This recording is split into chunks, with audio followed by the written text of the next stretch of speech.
Hello दोस्तों, नमस्कार। स्वागत है आपका हमारे सनातन जननी यूट्यूब चैनल में। अब दोस्तों, मनुस्मृति दहन दिवस आने वाला है। दोस्तों, क्या आपको पता है कि बाबा साहब ने मनुस्मृति को क्यों जलाया? भारत के सिंबल ऑफ नॉलेज कहलाने वाले व्यक्ति बाबा साहब डॉक्टर BR अम्बेडकर जी ने ब्राह्मणों के धर्म ग्रंथ मनुस्मृति को क्यों जलाया? ऐसा क्या था मनुस्मृति में जिसके कारण मनुस्मृति को एक वाहियात और एक बेतुका ग्रंथ साबित करके उसको जला दिया गया? तो आप जानना चाहते हैं ये सारी बातें और ये सारे सवालों के जवाब, तो आप बने रहें हमारे YouTube चैनल में। और आप नए हैं हमारे चैनल में तो चैनल को सब्सक्राइब करें, लाइक करें और वीडियो को ज़्यादा से ज़्यादा शेयर करें। और दोस्तों, टॉपिक की ओर चलने से पहले ये दिखा देते हैं लीगल डिस्क्लेमर। जैसा कि हमारा उद्देश्य साइंटिफिक टेम्परामेंट को इंक्रीज करना, किसी भाई की धार्मिक भावनाओं को ठेस नहीं पहुँचाना। दोस्तों, मनुस्मृति एक ऐसा ग्रंथ है जो कि समाज में असमानता को पैदा करता है। दोस्तों, मनुस्मृति एक ऐसा वाहियात ग्रंथ है जिसमें असमानता है, जो एक वर्णवाद को बढ़ावा देता है। वह एक बेतुका और असमानता पर आधारित ग्रंथ है जिसको अगर कोई भी व्यक्ति पढ़ेगा तो वह जलाने की ही बात कहेगा, क्योंकि मनुस्मृति एक ऐसा ग्रंथ है जिसको आप खुद पढ़ोगे तो खुद ही एक घृणा की दृष्टि से देखोगे उस ग्रंथ को। और दोस्तों, उसी ग्रंथ के अनुसार लोगों को दबाया गया, उसी ग्रंथ के अनुसार लोगों का शोषण किया गया। आइए दोस्तों, कुछ ये मनुस्मृति के श्लोक दिखाता हूँ मैं आपको, जिससे आप खुद मनुस्मृति को जलाने के लिए सबसे पहले खुद ही आगे आओगे। आपको अभी ये मनुस्मृति के सच्चाई का पता नहीं है कि ये मनुस्मृति क्या कहती है। आइए ये दोस्तों, ये 11वां अध्याय मनुस्मृति का, इसके कुछ श्लोक मैं दिखाता हूँ आपको। दोस्तों, ये देखिए मनुस्मृति के 11वें चैप्टर का 13 नंबर श्लोक। यह कहता है, यदि यज्ञ के 2 या 3 अंग शेष रह जाए तो उसके पूर्ति के लिए शूद्र के घर से बलपूर्वक धन ले आवे, क्योंकि शूद्र को यज्ञ में किसी तरह का संबंध नहीं है। दोस्तों, यह श्लोक ये कहता है कि अगर कोई ब्राह्मण यज्ञ कर रहा है और उसका यज्ञ थोड़ा शेष रह रहा है तो वह उस यज्ञ को पूरा करने के लिए शूद्र के घर से जबरदस्ती धन को ले आवे, छीन झपट के ले आवे। भाई, उससे मांगना नहीं है, छीनना है। बताओ, यह कोई बात ठीक है? मांगना नहीं है, छीनना है, छीन के ले आवे, जबरदस्ती ले आवे। वो नहीं दे फिर भी उसको मार पीट के ले आवे, यह कहता है ये श्लोक। और देखते हैं दोस्तों आगे, ये है 14 नंबर श्लोक। जो 100 गाय रखकर अग्निहोत्र न करता हो और जो 1000 गौ रखकर यज्ञ न करता हो, उसके घर से भी बिना विचार के ही धन यज्ञ पूर्ति के लिए ले आवे। और दोस्तों, 15 नंबर श्लोक।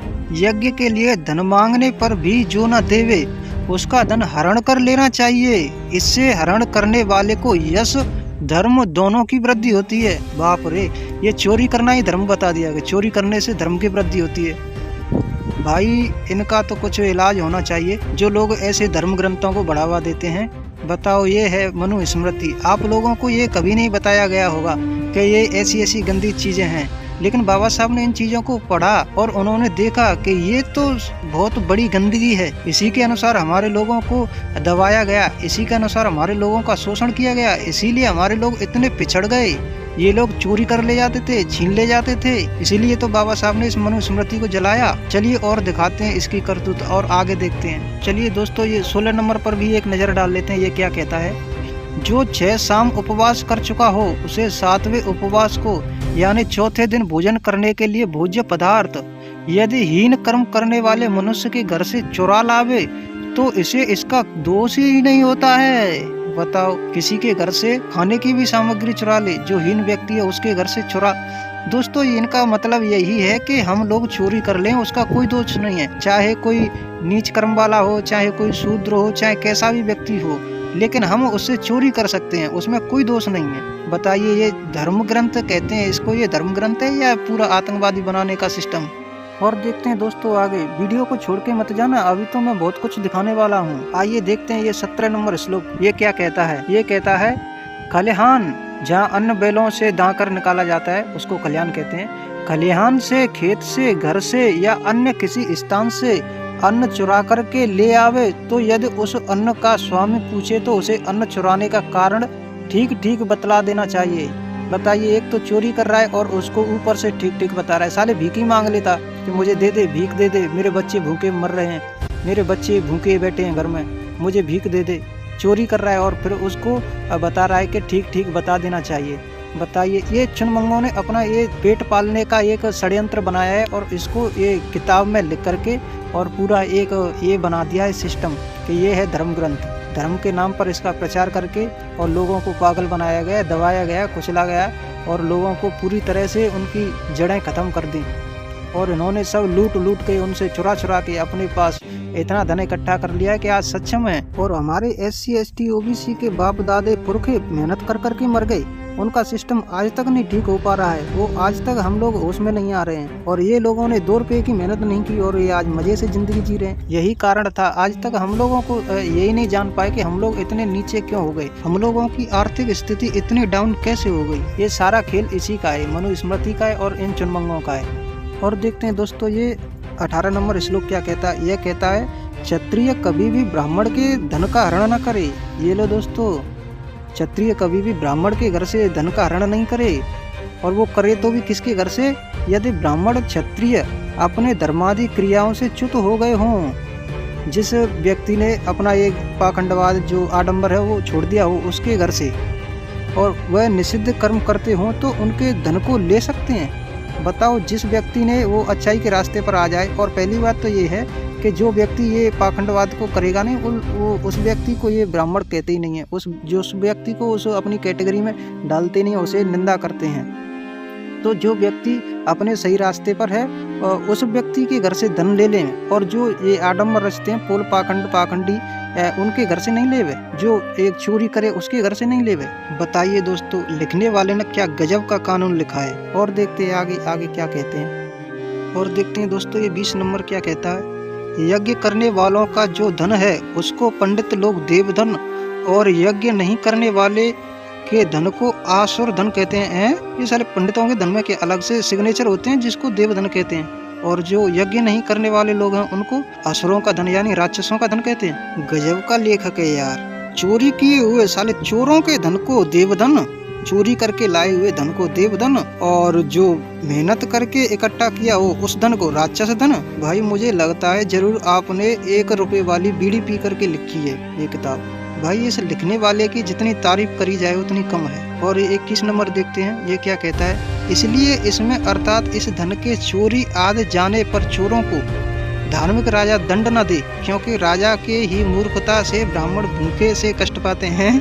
अच्छा, जिस व्यक्ति को राजा दंड दे देता है, चोरी करते हैं उस व्यक्ति को राजा दंड दे देता है, उसी के कारण राजा के कारण ही वे लोग भूखे मरते हैं। जो ब्राह्मण लोग हैं वो भूखे मरते हैं। सालों मेहनत नहीं करोगे तो भूखे तो मरोगे। अब राजा के ऊपर थोप रहे हो कि राजा के कारण ही भूखे मरते हैं। मेहनत करो नहीं, चोरी करोगे, और चोरी करोगे तो राजा दंड देगा तो भूखे मरोगे। दोस्तों ये देख लो, मैं खुद नहीं कह रहा, इनके ये ग्रंथ ही कह रहे जिनको ये लोग धर्म ग्रंथ कहते हैं। ये सब लोग एक चोरी पर निर्भर रहते थे, चोरी करके अपना पेट पालन करते थे। ये कोई मेहनत नहीं करते, और वो आज भी आप लोगों को दिख रही होगी कि ये ऐसी मानसिकता वाले लोग हैं वो आज भी धांधलेबाजियां करते हैं। आप लोगों को खुद ही दिख रहा होगा कि ये ऐसी मानसिकता रखने वाले हमेशा से धांधली करते आए और आज भी करते हैं। ये मेहनत नहीं करते हैं। भाई कहना तो पड़ेगा उस लिखने वाले के लिए कुछ। आप लोग क्या कहना चाहते हो? आप लोग भी कुछ कमेंट में इन जो लेखक है उसके बारे में कुछ ना कुछ तो बताओ कि आप क्या कहना चाहते हो, उसको कितनी धन्यवाद देना चाहते हो।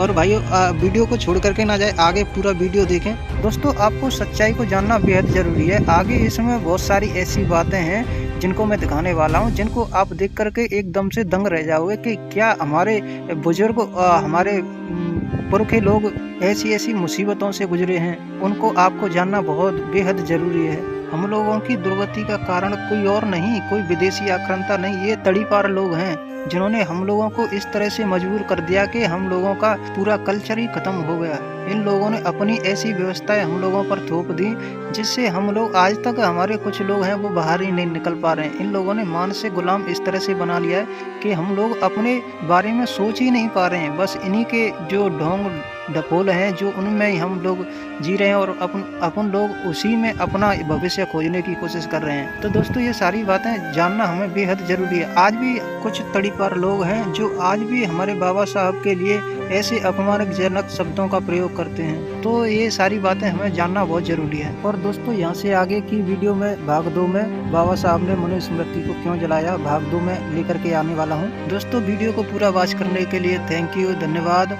और आप अगर नए हमारे चैनल में तो चैनल को सब्सक्राइब करें, वीडियो को लाइक करें और ज़्यादा से ज़्यादा शेयर करें, जिससे हमारे सभी भोजन वर्ग के लोगों के पास ये सच्चाई पहुँचे। और दोस्तों मैं आगे भी ऐसी वीडियो लाने वाला हूँ और लाता रहूँगा। आप लोगों का सपोर्ट और प्यार मिलता रहेगा तो मैं ऐसे ही काम करता रहूँगा। चलते हैं दोस्तों, सभी मेरे ऑल ऑडियंस के लिए, सभी के लिए, सभी मेरे जितने भी भोजन वर्ग के भाई हैं, जितने भी लोग हम जैसे लोगों को सपोर्ट करते हैं, उनको सभी को मेरा जय भीम, नमो बुद्धाय।